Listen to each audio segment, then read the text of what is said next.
నాకు ఈ మధ్య ఘోరంగా ఎయిర్ ఫాల్ అవుతుంది. అట్లని నైట్ టైంలో అయితే వాటర్లో మెంతులు నానబెట్టుకొని పొద్దున్న లేగానే ఆ వాటర్ తాగుతున్నాను. ఎయిర్ ఫాల్ తగ్గి ఎయిర్ గ్రోత్ అయితే స్టార్ట్ అవుతుంది. ఎవరికైతే ఎయిర్ ఫాల్ ఉంటుందో వాళ్ళు ఈ టిప్ ట్రై చేయండి, మంచి రిజల్ట్ అయితే కనిపిస్తుంది. ఈ రోజు అయితే healthy and tasty breakfast recipe అయితే చూపిస్తున్నాను.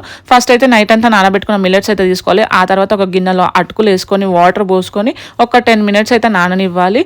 మిల్లెట్స్ ఎప్పుడైనా సరే టేస్ట్ ఉండవు కాబట్టి అటుకులు యాడ్ చేయడం వల్ల టేస్ట్ యాడ్ అవుతుంది. ఆ తర్వాత నైట్ అంతా నానబెట్టుకున్న మిల్లెట్స్ మిక్సీ జార్లోకి వేసుకొని 10 మినిట్స్ నానిన అటుకులు కూడా మిక్సీ జార్లోకి వేసుకొని మెత్తగా పేస్ట్ లాగా అయితే చేసుకోవాలి. ఇది దోశలాగా కాకుండా అట్టులాగా చేసుకోవాలి. దోశలాగా వేస్తే దోశలు అయితే రావు, అట్టులాగానే వస్తాయి.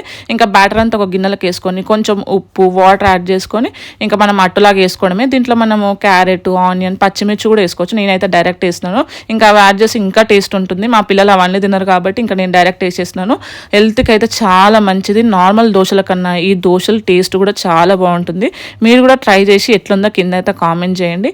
ఇంకా అప్పటికి మా గగన్కి టైం అవుతుంది కాబట్టి వాడికి ఎప్పుడు ఏదో ఒకటి హెల్దీగా టేస్టీగా వెరైటీగా టిఫిన్ చేసి పెడతాను.